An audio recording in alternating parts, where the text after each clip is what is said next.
Hello, this is Scott at Hyperdog Digital. Today we're going to take a look at a smartwatch by Aosmart. It's the box that comes in here.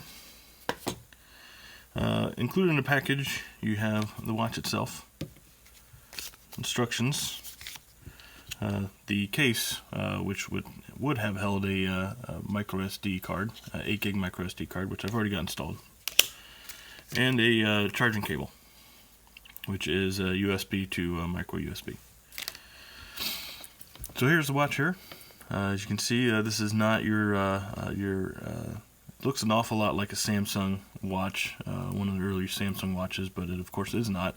This is what is often referred to as a knockoff brand.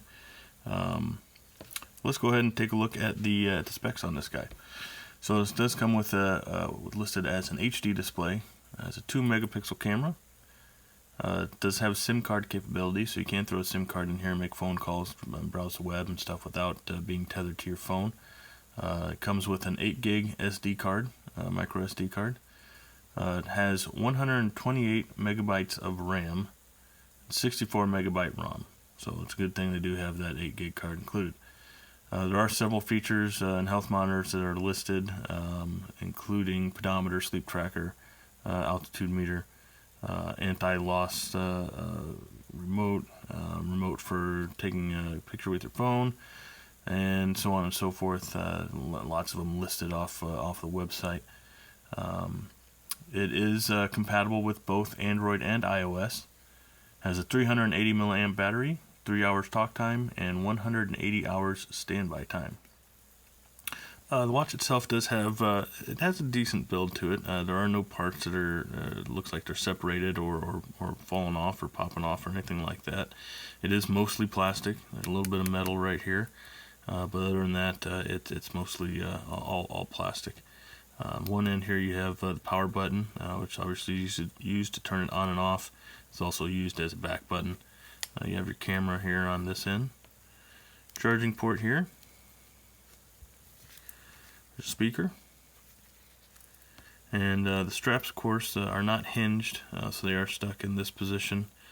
They are kind of a more stiff kind of rubber than what you normally find, so there's not a lot of movement, which really you don't need a whole lot for your watch, but just in case that's an issue for you. So to get to the micro SD card and the battery, you have to pop this back off, which is pretty quick and easy. Battery pops right out here, and here you have a spot for your SIM card if you want to put one of those in, and there's the micro SD card. Again, that's an 8 gig. So that took a little bit of discovering, because the instructions, and if you're at all familiar with some of these knockoff brands, the instructions are not always very helpful. There's a lot of broken English in it, and it is very vague in itself. So the instructions that you do have aren't particularly helpful. There's a lot that is left out, and the broken English does not help in trying to work through some of the issues. If you are familiar with the wearable technology or any of the mobile technology, then you can probably work through most of the issues and the settings and configuring things yourself. If you're not really familiar with this technology, then you may need to get somebody to help you work through some of these, because the instructions probably aren't going to be much help. Pairing it with my Android phone is very easy. There is simply a Bluetooth setting here. You can do search for a new device. You can obviously turn the visibility on, which will allow your phone to see it, and you can connect up very easily, very quickly. And it is not a big problem at all. It did connect very quickly for me, and I didn't have any problems with it. It does only have this one background included, even though the instructions do indicate that there are several themes that you can choose from. I was only able to get this one background. However, you can take a picture with the camera and use that as your background, or you can put images on the SD card and use those as your background as well. So you do have those options. I do not have any idea what kind of software is installed on here. There's no indication on the website as to the software that's used. It is not Android Wear or anything that's standard out there.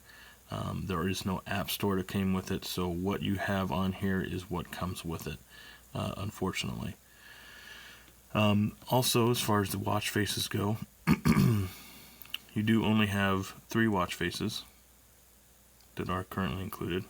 You can scroll through them by just tapping the screen once, and it will take you through them. Now, the only problem with this is, of course, is that there is no way to lock it in on one, say this is the only ones you want to see, you don't like the other ones. Unfortunately, if it accidentally gets tapped, it will change it, so you will have that problem as well. To get back in the main screen, you just hold, and there you go. You come right back in. The camera itself, while it is functional, it is not the greatest. It's pretty grainy. It's only 2 megapixel camera. There's not a lot to it. There's a couple of zoom options here if you wanted to do that, but they don't seem to really work that well. You gotta have a good amount of light for you to get a decent picture on this, so I wouldn't plan on using it as your primary camera for sure. It actually reminds me an awful lot of kind of the Fisher-Price cameras that my kids might use. It's very grainy, and if there's any movement, forget it. It's just too blurry. Taking calls on it was hit and miss.